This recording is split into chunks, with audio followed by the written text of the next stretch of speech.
it's something that I'm really trying to work on, and I'm really trying to have David work on too, is like, we are the emotional leaders for our kids. If we have a shitty day at work, we can't come home and be shitty. You just can't. That's not their fault. It's not their fault you had a Right. shitty day. And And that if you is like, do, that's what you're teaching them to do. Hi, I'm Cheryl Medeiros.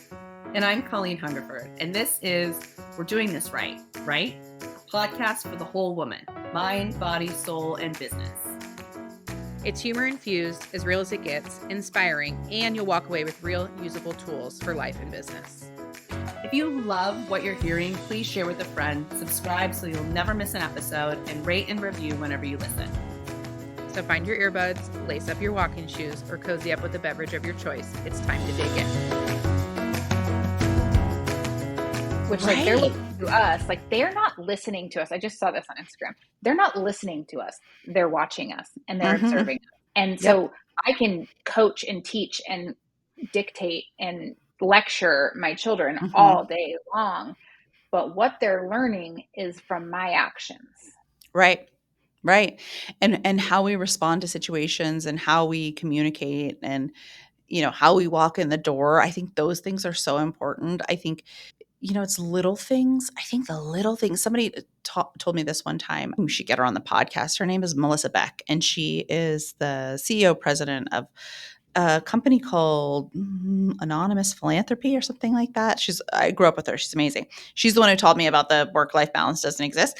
But she also said how you communicate is so important. And she was like, sometimes an emoji or a smiley face or a friendly hello goes so far in somebody's day, right? She's like, sometimes I'll have to send my team members a message, but I always send a text message with like a good morning and a like something, right? How you greet people, how you approach people is so important. And it's those little things when you're a leader that matter so much as a leader in business, as a leader in sales, as a leader, as a parent, like the way that you communicate, the way that you greet people, the way that you embrace people figuratively and literally, because I love to hug people. Like, I think those are the things more than strategy, more than, tactics, whatever, that impacts your leadership so much. Like, I cannot tell you how shitty I am when somebody sends me a text without a salutation, like not without a good morning or a hey or I'm like, what the hell, man? That's rude. Okay. So yes, I do. And I have to very consciously go backwards. Like, my gut is to just jump on the phone and because I'm just doing. And then I stop before I send it 80% of the time. I'm probably failing 20%. And I go back and I put a greeting at the beginning. Yeah. To make it personable. And now in person, I don't have that issue. Like in person, I'm going to embrace you physically, probably. I'm going to ask you how your family is and like how you slept and like what you had for breakfast, because I care deeply about you. But when I get in this work mode and I'm just kind of firing off everything and like getting through the to-do list, it is my nature to just shoot it. Right. Shoot my shot and not take the moment to be like an emotional leader. So one of the things we saw when we were talking about, trying to decide what points we felt were most important to talk about today was lead yourself first and self-leadership. And I think that is such an interesting topic. It builds so much credibility if you can show up. You can't do the do as I say, not as I do method. Right. Not as a leader in work and not as a leader at home.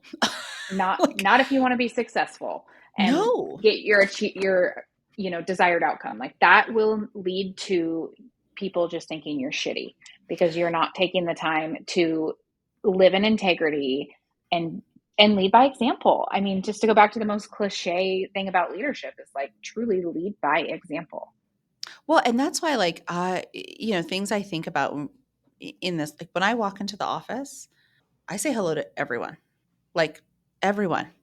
I give a wave, I say a hi, I do a little thing. And somebody the other day was like, I think you give too much. Like, you're giving people too much. But here's what and they were like, I think you need to not give so much of your energy to people who aren't reciprocating, which I get. Like, that was a protective thing that person was wanting for me. But here's what I said in response. I said, I want to be in charge of how I react to people and how I treat people. I don't want to be reactive to other people. If they want to be an asshole, they can be an asshole, right? If they don't want to say hello to me in the morning, and because of various reasons, I don't know. One, they're rude. Two, maybe they had a bad day. Three, I don't know. Maybe they just Or weren't it's taught. not about you. It's It's just not not about about me. you. It has Right. nothing to do with you. Right. It's none of your Then business. Mel Robbins, let them, right? But I am Right. not going to hold myself back, hold back my energy, because that doesn't make me feel good, right? Like, Right. it is very important to me that in every room that I walked into, when I walk out, people go, wow, she was really cool, or she was really nice, or she was really like, I never want to walk out of a room and somebody go, wow, she was a fucking bitch. I'm very conscious of that, right? Like, maybe I am, Only out of the room when my husband's in the room. That's the only time that's acceptable. but that is not the experience I want people to have with me. Right. Unless it is, and then Right. that's very intentional, right? But I like, that is who I am at my core and who I want to be at my core. And so that is, like, when we talk about starting with yourself first, like, those things are important to me. That is in my personal integrity. Like, those are my personal values. So when I walk into a room, I greet people effusively. I greet people like with a handshake or a hug if they'll let me. Like, those are things that I want for me and my own, Mm-hmm. if you will, personal brand, right? Right. But I think when you are in these leadership roles or want to be, those are things you have to think about, right? Because whether we like it or not, people are making judgments, they're having experiences with you. Every experience people catalog, whether we think they are or not, you know? And you never know what's going to trigger somebody. So it doesn't have to be fake. I think I want to be very clear about that. It's not a fake thing. You have to be authentic to who you are. And if you're a grumpy grump, then be a grumpy grump. I don't care. But I don't want to be one Yeah, just you because do other you. people are, you know? Right. And so I think there's a lot. Sometimes that can be exhausting. Sometimes that can feel exhausting. Sometimes you give and you do not receive. But I think the other thing I said to this person was, okay, well, that person might not say hi to me when I walk in the door. That person might be like, wow, she's fucking annoying. But it's going to come back to me on some other end. You know what I Right. mean? Like, it's going to come back to me on some other end. Somebody else is really going to appreciate that. Somebody else is really going to like that. Yeah, for every one person that's like, wow, that bitch is extra, there's 5 that are like, wow, I feel really warm and fuzzy when I'm in her presence. And what's Yeah, that thing that people say? Like, people don't remember what you do for them, but they do remember how you made them feel. And absolutely. and if you always make 9 out of 10 people feel warm and fuzzy, then good on you. And what great emotional leadership that is. Well, And and I want to be a mhm, leader, right? And that's important to me. So it does work, because guess what happens? When people have problems, or they have questions, or they need help, they come to me for them because they feel like they can. right. I've created an environment for those people that they can come to me and ask me about Hmm. those things. Okay, so last week, over the last 2 weeks, I'm working with this client. They asked me, I'm just going to tell the whole story. I said I was bringing my team over to do the intake for the listing. And they said, oh, is this agent on your team? Because I don't want them Mm, here. mm, And it's a strong agent. They're fabulous. They do great at their job. They've been doing this a lot longer than I do. And I said no. And they were like, okay, good. And it mm. was clear in that interaction that this person preferred me over that person. Okay, that felt really nice and warm and fuzzy for me. Sure, sure. Not warm and fuzzy, but like, ooh, what a win. Like, oh, Yeah, cool, go like, me. Because this is go someone I'm you. in direct competition with Yeah. regularly. And like, wow, that felt really good. So then I'm at an open house with 2 of my teammates and I'm telling them this story. And I really kind of celebrated and gloated the fact that like I was the favored person over this other person. A time went by and I had time to reflect and was like, that was shitty. That was Mm, not in integrity with who I am. That is not the culture I want on my team. that is not what I want. And so I individually sent both the people that were present there a message, and I said, I celebrated this, and it Yeah. was yucky. And as I Yeah. reflect on it, it's gross, and I shouldn't have done it. And while it happened, and there could have been a different way to have the conversation about it to explain what had happened, other than like, truly, I was celebrating. I was Yeah. floating. It was Sure. gross. It was gross. And I owned it individually to each of those people and told them that is not in alignment with who I want to be. That is not in line with my integrity. So like, please accept my apology that I showed up that way. I shouldn't have done that, and I'm going to do better. And it was so well received by my team. Both Oh, good. people, like one of them was like, the response from one said, you're already ahead of most people because you even acknowledged that. So like, good on you. And like, this is our safe place, and like, we can make mistakes here. And that was great. And the other one was like, just very understanding of it and like forgave me, for lack of a better word. And like, that is the type of emotional leader that I need to be for my team, because I want to own my mistakes, because I also want to breed a culture where it's okay to make mistakes and we just own them and we move on and we have open, honest, difficult conversations at times, both ways. And this was one of your points that you had made. It's like getting comfortable with uncomfortable conversations, both in giving the discomfort and the feedback, and then also being willing to receive the feedback. Yes. Openly. It needs to be okay for you to criticize me. I hope you do it kindly and constructively. Yeah. Don't be a jerk. But I need to give off the vibe, if you will, that like, that's okay with me and you can come and have that conversation with me. And when delivering it, I need to deliver it in a way where it is kind and it is constructive and it is from a place of love and support. And I do often say this to people in my life, not always professionally, but personally. Like, if I recently said this to Alex, if I wasn't invested in our marriage, or if I wasn't invested in you as a person, I wouldn't have this conversation. It wouldn't be worth it to me. Like, I would go spend my time doing something else. But because I value you, person in my life, whether you be somebody on my team, my husband, my kids, my mom, my sisters, like, our relationship is important enough to me that I'm willing to have this difficult conversation with you, because it will result in us having a longer term, better situation together. And honestly, those conversations I think, are the hardest with your partner or the people that you're closest to. I mean, I've definitely had those conversations with David where I'm like, and also I will say it, the people we should be kindest to, sometimes the people who are closest to us that we love the most, often we are not the kindest to. Because they married us and they're stuck with us.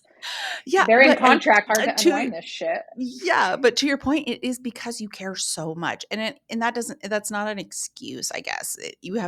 I have to be thoughtful about that when I'm trying to explain something to David, where I'm like, I'm exact same conversation. Like, I'm having this conversation with you because I love you so much and I care so much and I value you so much and I want you to be valued so much, X, Y, and Z. But I do think leadership is humbling. It is a humbling experience because you think that you can be the shit. I remember when I got basically promoted, if you will, to be interim athletic director. I was 20 something, no, I was 30 something years old. I was still, at that time, felt young. I felt old, but was very young. And I was just like, oh yeah, I'm going to kick ass at this. This is easy. And everyone in my department, the big players in my department, not everyone, fucking hated me. Like, because I got it and they didn't, kind of thing, but also because they just didn't want to see me win. And I really thought that I was the shit. And I really thought that I was going to go in there and like crush it. And we were going to have a great time. It was going to be so fun. But I didn't, in retrospect, like, I didn't take the time to really understand or see where any of these people were coming from. Like, there were so many people, for so many personal reasons, felt like they deserved this role, right? And I think it's really important for an emotional leader, a leader who leads with compassion and emotion and, I don't know, kindness, to really look at things from all different aspects. right? Mm-hmm. Different viewpoints, and as much as you can, the empathetic viewpoint of the other person, right? Like there was a woman who, who had previously been the athletic director and had been in the department for 40 years, and she was pissed that she didn't get it because she's the most qualified.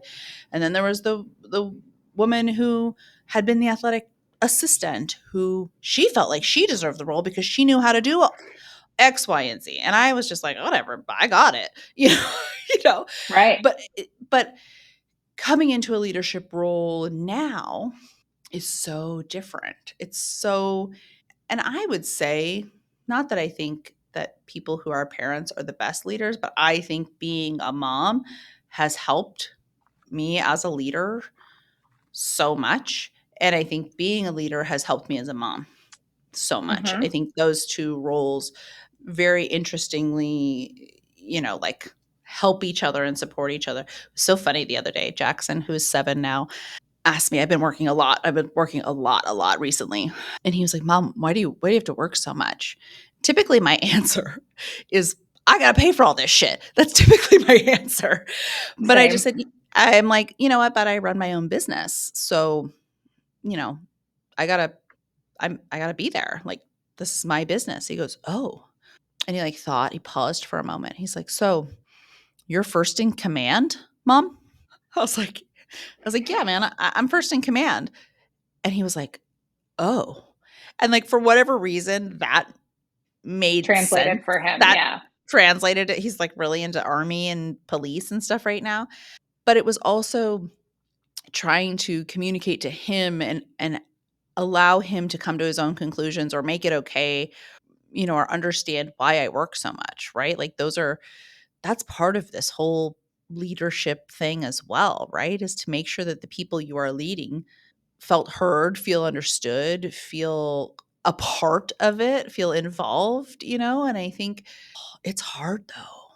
It's so Well, I'm hard. thinking like 22-year-old you walking into that interim position versus, 42-year-old you. Like Yeah. I would I would now at this age, if I got that promotion and I knew there was some salt in some wounds, I Yeah. would go back to the uncomfortable conversations and Yeah. I would go and I would face that head on and I would say to the people like, hey, I am willing to bet that you kind of thought this role might be yours. And there's probably Mhm. some uncomfortable feelings around that. And I just want to give you an opportunity to like air it right now with me in private. And then like, let's work through that and then Yeah. get to the other side so we can have a constructive, Sure. and how good would that feel in that other role where somebody comes and just acknowledges and approaches you with curiosity of like, what's this like for you? And how can I make this better for you? Right. It also gives them control to decide how they're going to react, Mm-hmm. right? Because they could Yeah. just decide to be an asshole, but you've given them an opportunity, and you've opened the door for communication. You've opened the door as a leader for opportunity for resolution, but they're in control of how they react to that situation and what they decide Mm-hmm. to do next, right? And then you get to go to bed at night and lay your head on your pillow, proud of the way you've behaved, Mhm. which is to me like integrity is like a pillar for me. That is why I sent the apology. That is why I do things in the way that I do. And as I'm growing and getting older and wiser, I'm learning more about what integrity really means to me and like what is in Mhm. alignment with my values. And I guess actually even just defining what my values are to myself, Yeah. because in my 20s, I didn't even consider what it was. I just, whatever my parents' values were, like those Well, were mine. And we and just they translated. change. They do They do change. it. They do change. They do evolve, right? Like, you Right. know, your priorities, your values, like I do think that there are some things that are inherent and integral, like to you as a person. But I also think as you continue to grow and evolve, those those change so much. Like Mm-hmm. things that were so important to me when I was 32 are not necessarily so important to me at 42. And things where I felt like I needed to be, and I've talked a lot about this like journey, if you will, of going from being this like tough ass bitch to now just not. Like friends from college are kind of like, bro, like what happened to you? And I'm like, I just don't feel like I need to do that anymore. Like It's I not don't worth the need grind of the like challenging everything. Oh And my it's not going to God. get you the outcome. Like, you get more flies with honey than shit. No, I don't know what the saying is. It's something like that, Whatever you it guys. is, something like Excuse that. me. It's like, instead of demanding the upgrade at the hotel, it's like, well, why don't you just talk to that person? Let me tell you, I am so good at getting upgrades anywhere I go. Most of the time it's because I'm really nice to the person I'm talking to. Like, And and you ask, you have to what you, ask. and you have to like talk to people and talk to them about themselves. It was so funny. We went to Colorado for my brother-in-law's wedding last year. And we were at the rental car place. So we're in Denver, we're at the rental car place. Our car's not ready. Like, whatever, it's fine. So I went up to the desk and I'm talking to the guy and he's super nice. And I think we rented a 7-seater car because there's a billion of us plus our luggage, right? And he's like, okay. He's like, well, that's not going to be ready till 3 o'clock. This was 10 a.m. I was like, oh man. Okay. Like, well, is there anything else that you have? And he's like, okay, well, we've got a minivan. It's going to be a little bit more expensive. I was like, ugh, okay. I was like, okay, like, fine. Like, I'm willing to do that because I can't sit here all day, Time is you know? money. Yeah. Yes. And so I like handed my driver's license and he's like, oh, Indiana, you're a Hoosier. I'm a Hoosier. I was like, you are? I was like, where are you from? And start chatting him up, X, Y, and Z, chat, chat, chat. He's like, well, what are you guys doing here? And I was like, well, we're going to my brother-in-law's wedding, and my kids are here, blah, blah, blah. And he's like beep bop bopping behind the computer for like kind of a long time. And I'm just like waiting patiently, right? What am I gonna do? Throw a fit? And he looks at me, he's like, you can't go to that wedding in a minivan. I was like, what? He's like, I'm not I'm not gonna do that to you. I'm not gonna let you go to that wedding in a minivan. I was like, oh. I was like, well, thank you. And I was like, oh my God, thank you so much, whatever his name was. And he's like, hold on. And he like beep bop bopped around. And not only did he like get me an upgrade, he like gave me his employee discount. He like discounted the card. Then I ended up driving off the lot in like an Escalade. And David was like, what just happened in there? And I was like, I don't know. I was just nice to the guy. You know what I mean? But if I had gone in there and was like, well, I need a fucking car now, and you better give me whatever the hell you have on this lot, and blah, blah, blah, blah, blah, blah, blah, I wouldn't have got the Escalade. I would not have driven off. I would have been in a beat You've up. been waiting till 3 o'clock for I would your have been original way car to be ready. correct. Or I would have been in a minivan that I paid way too much for. Right. But I just think we get to choose how we treat people. That's a choice every single day. Mm-hmm. And that is something that I think takes maturity. I think that's something that takes integrity. I think that's something that takes just being confident. We talk, this whole month is about confidence. That takes confidence to be able to Mm-hmm. treat people with integrity, to be able to treat people with kindness, to be able to treat people in a way that makes them feel good. That takes confidence, that takes integrity, that takes leadership. And it's not hard, but you have to be willing to do it. And I think that those are Mm-hmm. all really important when it comes to good leadership. Because ultimately, as a leader, you're trying to get people to do whatever the main goal is that you're trying to achieve, right? For us, we want to sell houses, a lot of them. But Mm-hmm. how do All we of the get houses. all the We want to houses sell and them all of every them. house?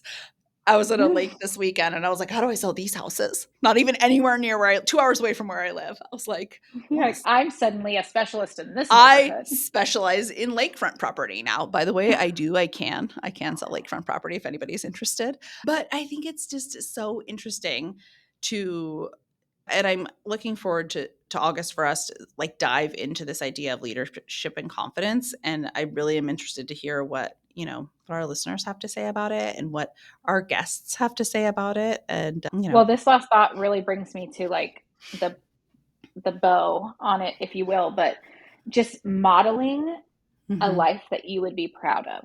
So Oh like my in God. every interaction, like the car rental place, or like the way I'm handling my clients in a difficult situation. And like maybe it's like going to them with empathy that like we need to do a price reduction if you want to have this household. And like Yeah. modeling that to my team when I do it in a way that I'm proud of, behaving in a way where if my kids watched me, I would feel proud of myself and I would be okay if they mimicked that behavior because again, like I said earlier, they're not listening to you, they're watching They're you. watching. Hmm. They're watching. So always showing up in a way where if my kids repeated it, and oh my God, aren't the kids the best fucking mirror to see like, Oh, and you see it where you're like, that's Mm-hmm. me. Yep. That's a me thing that she's Mm-hmm. doing. And like, it doesn't look that good on a 7-year-old. Like, Yeah. oh, and like, what a good reflection.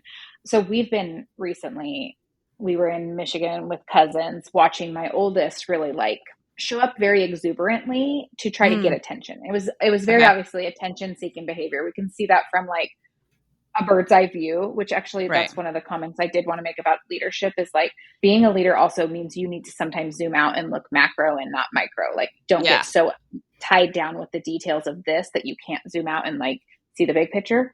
Right. Anyhow, so we're like watching her and like, God, she's just this is just such big behavior. It's really kind of embarrassing and hard to watch. And I'm like, say to Alex, I was like, we gotta ask the parent coach that we're seeing like how we address this without killing her spirit, because Right. above all things is like I want her to feel proud of who she is and have that spirit, and like it's good, and as she harnesses it as she grows into an adult, like she'll be more like me, Right. which is good in those ways, like it's the attention seeking in like a positive way, and there's a way to do it that's Right. not obnoxious and all of that. And even as like by the time I explained this to the parent coach that we wanted help with this, I was like, we just can't even, like, we don't correct this really, do Yeah. we just Yeah. don't. And she's like, if anything, I would just approach it with curiosity, which like this is another thing that translates really well between leadership at home and leadership at work. But like all things, like if someone does something totally fucking weird, like don't come at them with like, why did you do that? Come at them with like, oh, that's interesting that you made that choice. I'd be really curious how you arrived there, or like what led you to do that. Or like even with this situation with August, saying like, gosh, I wonder if you were like really hoping to get all of your cousins' attention, so you like really made your voice louder and did all these things. Would that be accurate? Like what I'm, like just approach it with Yeah. curiosity and try and like flush it out from them, rather than coming at them with like, August, that is really gross attention seeking behavior. Don't do that. Don't be cringe. Obviously that's the extreme of like how you would say it. But I have in the past asked August before in the car, usually when it's just you and me, or me and her, I mean, Yeah. I'll be like, do you want me to tell you when you're being a little annoying? And like other people might not Yeah. like it. Do you want me to tell you that? Or do What you does just she want me to like, say? she wants me to. Yeah. She likes peer support, peer appreciation, like whatever. She likes positive feedback from other people. Yeah. So, and it's not like I'm really not trying to micromanage like every little thing she does. It's like this very interesting thing of like, I'm developing a little human. And this is why the leadership thing is so funny, because it Mm-hmm. translates so well between like when I'm developing a new agent or when I'm developing my child. Like the goal is like to have a well-adjusted, well-rounded person in each of Right. those roles.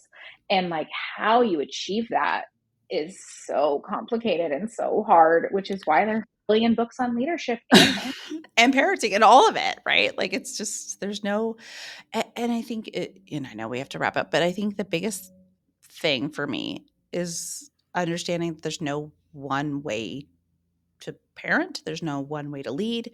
What you do, and this was so apparent for me when I had my second, when I had Everett, like what you do for one does not, there is no formula. And I will honestly tell you, there are guidelines. There's no formula. Anybody trying to sell you a formula is trying to sell you something. Like right. there's just not a formula. There's no you cannot do you and I could follow the exact same recipe for cookies and they would taste different. There's Right. no formula for success. There's no formula for sales. There's no formula for anything. But there are guidelines, there are best practices, there are ways that you have to figure out and adjust to who you're leading and what you're doing, right? Like Mm-hmm. there are leaders who will want everyone to adjust to them. We've talked about this before. And then there were Mm-hmm. leaders who will adjust to who they're leading. And I think my experience, those who can adjust to who they're leading are the ones that get more successful. They get more success, right? Because not everybody's going to be able to fit into how you do things, but if you can enhance the other person and help them get to their goals, then you win. Thank you, you guys, for being here again this week. We hope you're enjoying our new our new 2-part episodes. I love them. I I'm love here the new for it. 2-part. We get more, we get to say, we get to talk more about it. We get to get more in depth. We don't have to wrap up so quickly. Oh, if you guys hate it, tell us. Yeah. If you like And if it. you think our vision for leadership is whack, dude, tell us in the comments. Tell us, Yeah. because we're doing it right? We don't know. This is We don't all know. just like a work in progress, growth. We're learning with you, growing with you, and we're just so glad you're here. So see you next week. See you next week. That's a wrap. Thank you for joining us on this journey of laughter, life, and growth. And remember, you're not alone on this path to success. We're right here with you every step of the way. Please remember to hit that subscribe button so you never miss an episode. And if you found value in today's conversation, we'd be thrilled if you would leave us a review on your favorite platform. Your feedback means the world to us. And don't forget to share this podcast with your friends, family, and anyone who could use a good laugh and some practical insight into navigating the challenges and triumphs of our minds, body, soul, and business. Remember, we're doing this right.